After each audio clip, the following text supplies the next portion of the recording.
This is the Travel is Equals Festival of unity, equality, free speech, and celebration. In the dark of graveyard chatter, in the light of freedom's call, in the heat of any matter, we travel as equals or not at all. I wrote those words in 2010 or so, and they followed me through the years, taking on layers of relevance in many different situations, but never more so than now. Never more have we been a world so divided, and with division being promoted, endorsed, and supported in surprising and even shocking ways. Never could we have imagined division being promoted as the moral high ground as it is now, that somehow you care for the safety of others by endorsing this division, when there is no long-term data to back that stance up, when in fact the very opposite could turn out to be true. And when, to so many of us, the motivation behind the promotion of division seems motivated by conquering and trapping us, much more than by healing and setting us free. We travel as equals or not at all. It was a snappy line when I wrote it back then, if not slightly emotional and obvious. But who could have known then that it would fit the mode of these times a decade or so later like a tailored glove? Doctors who knew of rumored effective treatments weren't allowed to prescribe them under threat of losing their license, and so most didn't. A disease proliferated without treatment and led in many cases to hospitalization and death. Many in the medical field were prevented from keeping their Hippocratic oath. Their hands were tied, and they were faced with putting their livelihoods at risk or doing as they were told and falling in line. Most did what they were told. Most fell in line. A few, like Dr. Peter McCullough, explored treatments such as HCQ and ivermectin and found success in healing certain patients. These treatments have gained ground over time and are known by many now to be safe and effective, yet still shrouded. The trust in the medical field as a whole for many of us has been deflated. And now I see a correlation happening in the arts and specifically music. Music made in the service of division ceases to be a music I can sing along with. The spirit of music is unity. The soul of music is a coming together and healing and celebration. Some of us had visceral reactions to the suggestion that the world be divided by those who have had the experimental shot and those who have not. With all the dangers and the damage and lives lost being reported, albeit submerged, it seemed particularly cruel to play these games of exclusion with no one knowing if the dire warnings coming from Dr. Geert Vandenbosch and Dr. Mike Yeadon, amongst many others, would come true or not. Dr. Mike Yeadon, ex-vice president of Pfizer, calling the shot a genocide. What a strange predicament we in the music business were suddenly flung into, using our talents, our music to coerce people into an experimental shot, as no one knows the extent of the ramifications of that decision and what it will be.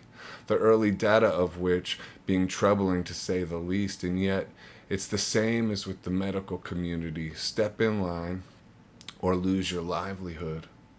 On a personal level, I've lost management, my booking agent, a record deal, and a band by speaking out. By living by the code, we travel as equals or not at all. What will the future say about this moment in history? The Nuremberg Code held members of the media responsible, the past for the destruction caused by unstudied medical experiments. If, God forbid, these current shots continue a disturbing trajectory, will members of the music industry be held responsible for standing in line with an agenda of division, for normalizing jumping into something potentially devastating, as many in the scientific community plainly say that it is? I, for one, can't do it. I can't sing my songs to a divided crowd. I can't reward division. I can't use the gifts I've been given to embrace the fields of division.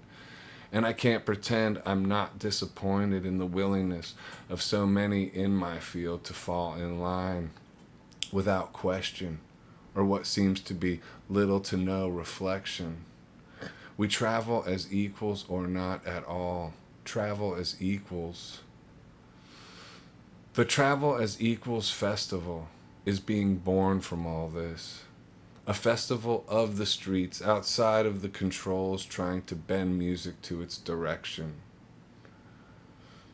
We are a festival of the streets and by the streets and for the streets, where nothing like division is allowed, where all are welcome and healing vibrations of our songs will elevate and lift everyone equally in the dream of unity we can manifest and become. Our idea is to travel by RV and set up in cities and parks all over America and beyond, aligning with local talent, artists, madmen and freaks, spoken word, free speech, jazz, and rock and roll left pure in the spirit, directly opposing those who taint it with divisive objectives in mind, consciously or unconsciously. We are here to promote music as unity and the human ability to fight against the direction of the status quo, when the status quo is leading us into darkness. My old manager, when appealing to me to stop using my voice as many others have in this direction, told me, "It's not your fight. You can't win this, and you will box yourself in and lose your career if you keep going."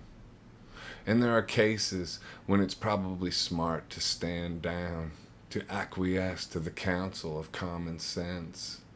But not in this case. In this case, the ramifications are too steep. The unknown qualities of what we are encouraging people to do are too deep. He added, "It will just be for a little while. This division won't last. We will go back to normal, and it won't be a big deal." I think many who are playing along with all this really believe that.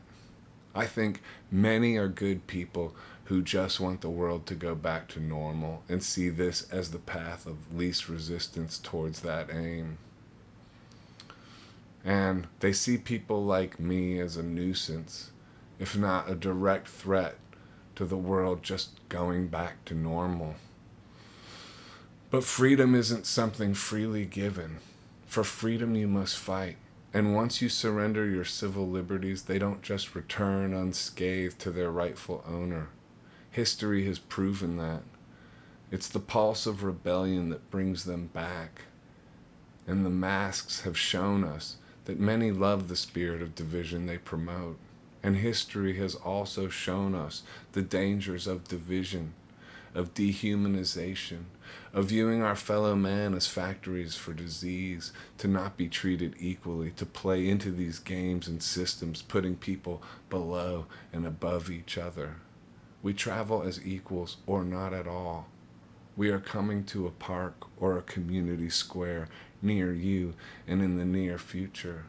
We bring with us an intention of coming together, one breath, one heart, one healing soul, elevating each other into one music that reinforces the idea that we are one being unified by love, traveling as equals or not at all.